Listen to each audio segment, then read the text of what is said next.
Welcome to Master Your Money, Budgeting, Saving, and Debt-Free Living. I'm your host, Nate Tanner. On this show, we use the Triggator philosophy to help you build a spending plan that fits your life, build your savings and investments, and knock out debt with confidence.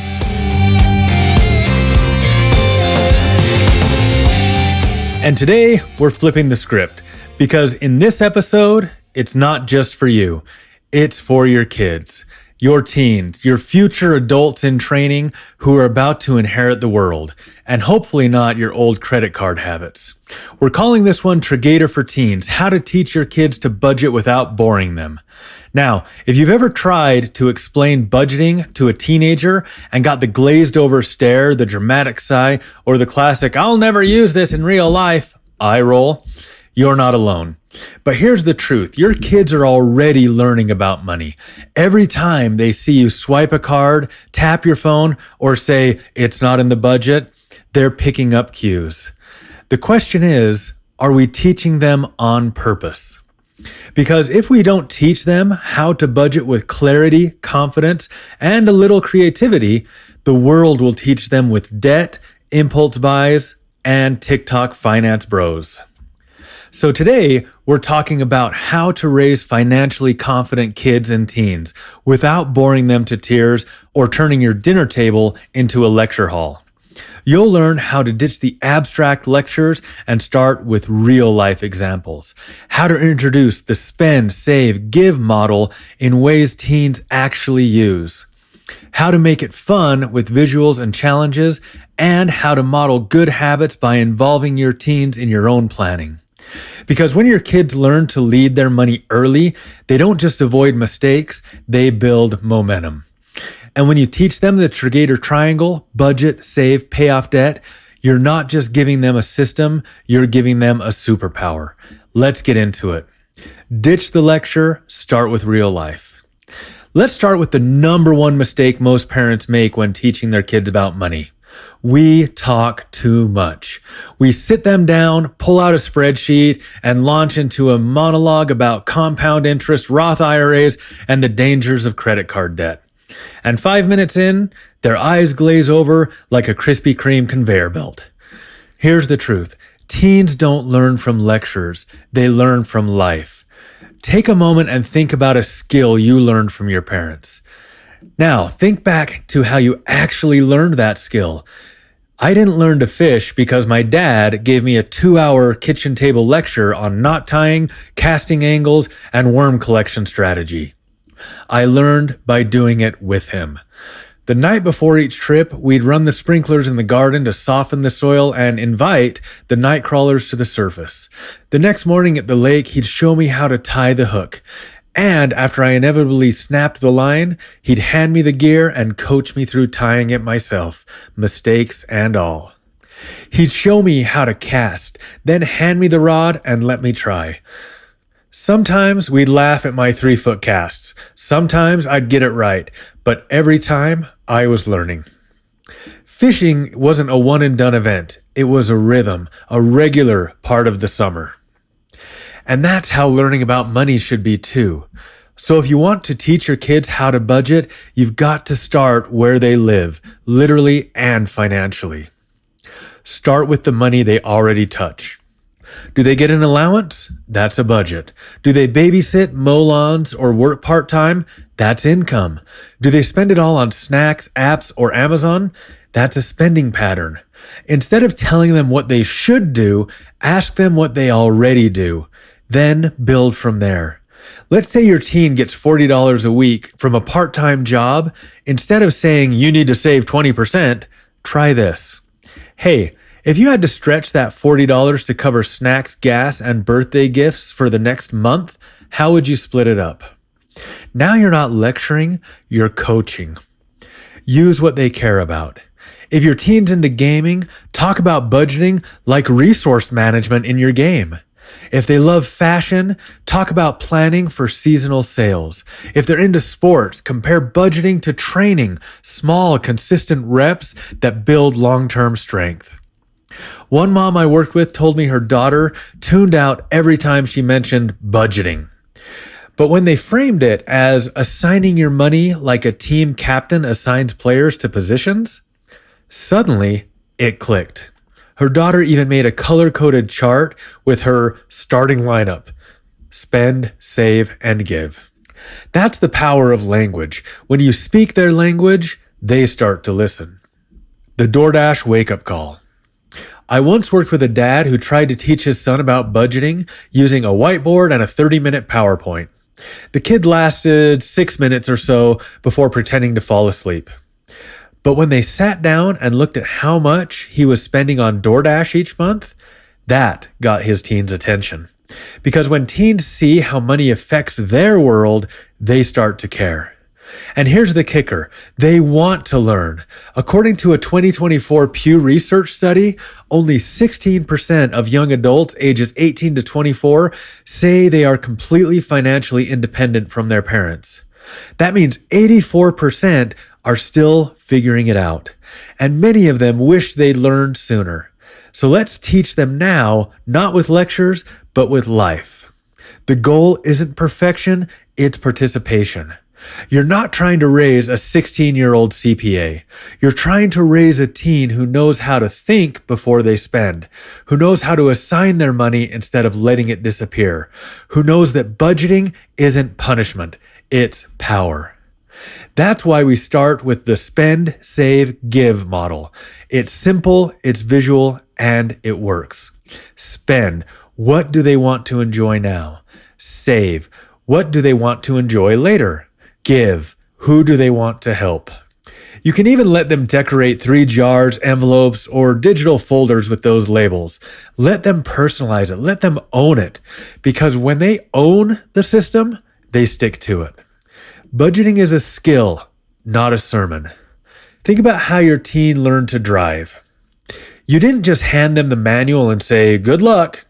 You sat in the passenger seat. You coached them. You braced yourself at stop signs. You celebrated the wins and you talked through the close calls. Budgeting is the same. It's not a one-time talk. It's a series of small, consistent conversations. It's letting them make mistakes while the stakes are low. It's asking, "What did you learn from that?" instead of "Why did you do that?" It's showing them how to recover from the spending oops, not shaming them into it. Remember what Uncle Ben told Peter Parker? With great power comes great responsibility. Well, with great spending power comes great responsibility too. Your teen might not be swinging from buildings, but they are navigating a world full of ads, influencers, and peer pressure. Teaching them to budget is like handing them a financial web shooter. It won't stop every fall, but it gives them something to grab onto. As your kids grow from child to teen, they should start taking ownership of some of their expenses. Prom tickets, club dues, last-minute birthday gifts. These aren't just transactions, they're training grounds. Help them learn not just the mechanics of spending, saving, and giving, but also the value of what they have.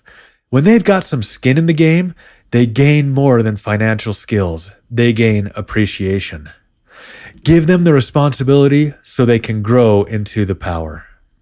Because when they learn to lead their money now, they won't have to unlearn bad habits later. Spend, save, give, the teen edition. Let's talk about the 3 words that can change how your teen sees money forever.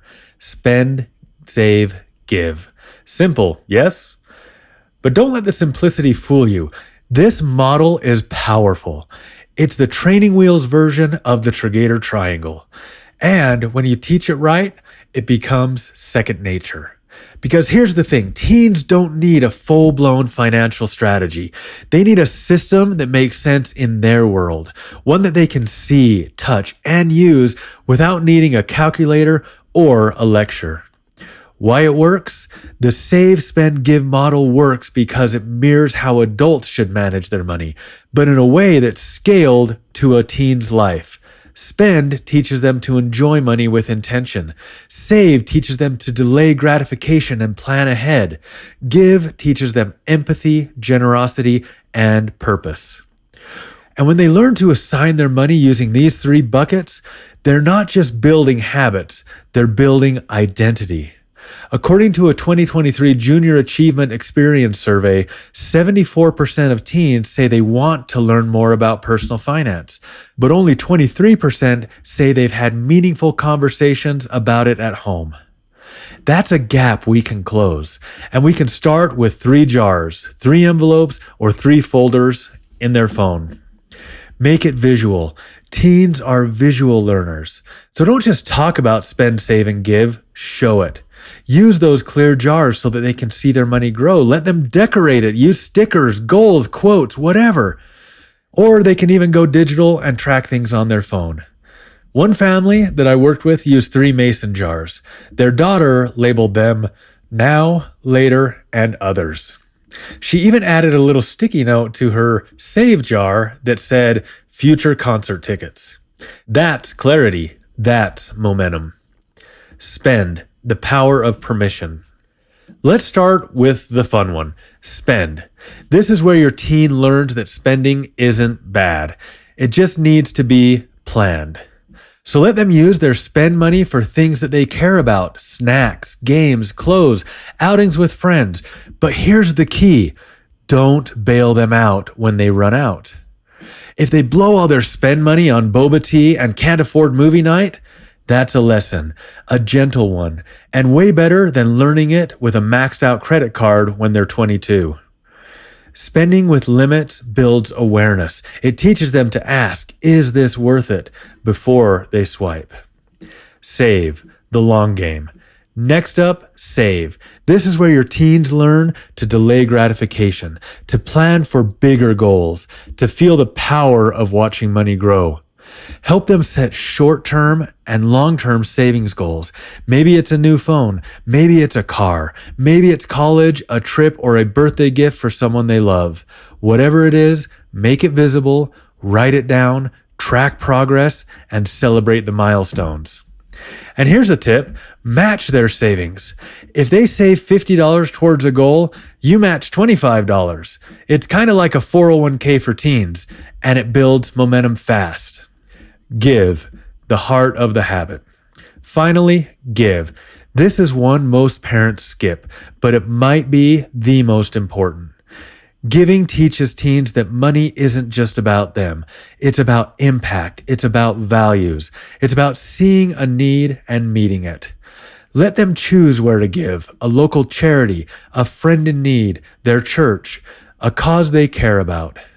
And let them feel the joy of generosity, because when giving becomes a habit early, it sticks for life. As Zig Ziglar once said, you can have everything in life you want if you will just help enough other people get what they want. That's the give jar in action. Real life example, the lemonade stand budget. Let's say your 13-year-old runs a lemonade stand and makes $60 in a weekend. Here's how you might walk them through spend, save, give. $30 to spend. They buy a new water bottle and treat a friend to ice cream. $20 to save. They add to their new bike fund. $10 to give. They donate it to a local animal shelter. Now they've experienced the full cycle of money, enjoyment, planning, and purpose. And they did it all without a spreadsheet or a lecture. Remember in Moana when she says, we are voyagers? She's talking about her people, navigators who use the stars, the ocean, and instinct to find their way. That's what Spend, Save, Give does for teens. It gives them a map, a compass, a way to navigate money with confidence. They're not just drifting, they're voyaging with purpose. Keep it flexible. Here's the best part. Spend, Save, Give isn't rigid. It's a framework. Some teens might need to start with 70-20-10. Others might do 50-30-20. The exact split doesn't matter as much as the habit. The goal is to build rhythm, to build awareness, to build confidence. Because when your teen learns to assign their money with purpose, they're not just managing dollars, they're shaping their future. Model it, don't muzzle it. Involving teens in your own planning. Let's be honest, when it comes to teaching teens about money, the most powerful tool you have isn't a budgeting app or a clever analogy. It's you, your habits, your conversations, your example. Because no matter how many times you say, we should save, if they never see you saving, or worse, if they see you stressing, swiping, and scrambling, they'll learn that instead. As the old saying goes, more is caught than taught. So if you want your teen to build healthy money habits, you've got to let them see you doing it. Not perfectly, not performatively, but honestly. Why modeling matters. According to a 2023 T. Rowe Price study, 69% of parents say they're reluctant to talk to their kids about money. And yet, 75% of kids say that they wish their parents would talk to them more about money. That's a disconnect. And that's one that we can fix. Because when you bring your teen into your financial world, even just a little, they stop seeing money as a mystery. They start seeing it as a skill. And more importantly, they start seeing themselves as capable of learning it. Start with transparency, not TMI. You don't have to show them your tax return or your retirement account, but you can show them how to plan a grocery budget, how to decide what to spend on birthdays, how you save for a vacation. Let them see the process. Let them ask questions. Let them hear you say things like, we're going to wait on that purchase. It's not in the plan this month. We're saving up for something fun, so we're cutting back on takeout. We had a surprise expense, so we're adjusting our budget. That's not weakness, that's wisdom. And when your teen sees you adjust with clarity instead of reacting with panic, they learn that budgeting isn't about control, it's about confidence. Make it collaborative. Here's a game changer. Invite your teen into the planning process. Not for everything, but for something. Let them help plan the family fun budget. Let them research options for weekend trips. Let them choose how to spend the eating out money for this spending plan. Give them a voice, give them a vote, give them a little responsibility, and watch their confidence grow. One family I worked with gave their 15-year-old a $100 monthly family fun budget to manage. He had to plan one outing a month for the whole family within budget. He learned to compare prices, look for deals, and even negotiate with his siblings. And you know what? He loved it because it wasn't a lecture, it was leadership. A real-life example, the Grocery Gauntlet Teen Edition. Remember a few episodes back, the Grocery Gauntlet? We talked about how grocery shopping can feel like a full contact sport. Well, one mom took that episode and turned it into a challenge for her teen. She gave her daughter the grocery list, a $150 budget, and full control of the cart. The only rule, stick to the list and the budget.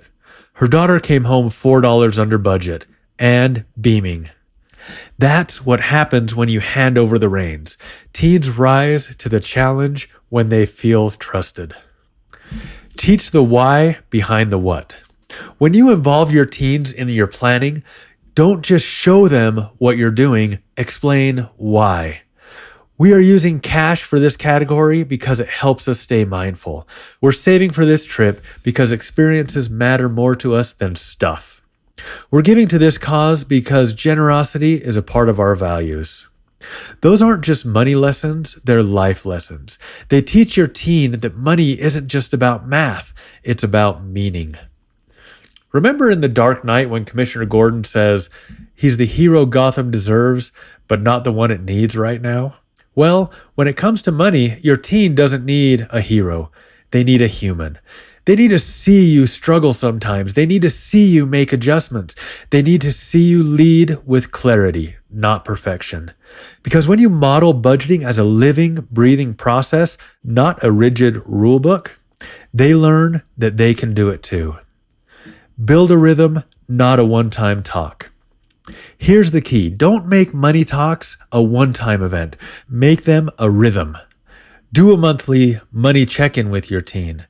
Let them see a goal and track it. Celebrate small wins like saving $20 or sticking to a plan. And when things go sideways, talk about that too. You'll be tempted to lecture, but that's the fastest way to get your teen to check out. In CIA leadership training, there's an acronym, WAIT, meaning, why am I talking? It's a reminder to pause and ask yourself if you're helping or just filling air. And if you're still going, the next step is waste. Why am I still talking? Instead of launching into a monologue, ask questions, let your teen talk, find out together what went wrong. Then coach and guide them towards a solution, giving them the space to discover the lesson for themselves. Because one of the best ways to build trust with your teen isn't by having all the answers, it's by solving problems together. Let them see how you recover, how you reassess, how you keep going. Because resilience isn't just a life skill, it's one of the most valuable money skills you can teach. Real talk, what if you've messed up? Maybe you've made money mistakes. Maybe you're still figuring it out yourself. That's okay. In fact, that's powerful. Because when you say, I didn't learn this growing up, but I want to learn it with you, you're not just teaching your teen, you're transforming your family tree. You're breaking cycles. You're building legacy. You're showing them that it's never too late to lead your money with purchase. A final thought. Your teen doesn't need a perfect parent. They need a present one. They need someone who is willing to talk about money, model healthy habits, and invite them to the process. Because when you lead with honesty, humility, and a little humor, you're not just teaching them to budget. You're teaching them to believe they can. And that belief, that's the real inheritance. You've made it to the end of Triggator for Teens. That means you care deeply about raising kids who don't just survive financially, but thrive. We've talked about how to ditch lectures and start with real life, how to use the spend, save, give model in a way teens actually understand, and how to model good habits by involving them in your own planning. Now it's time to put that into practice. Here's your challenge. This week, give your teen a real role in your spending plan. Pick one category like family fun, groceries, or back to school, and hand them the reins. Let them plan it, let them track it, and let them manage it. It could be $20, it could be $100. The amount doesn't matter. The ownership does. Because when your teen gets to lead a line item, they don't just learn budgeting, they experience it. And that experience, that's what builds confidence.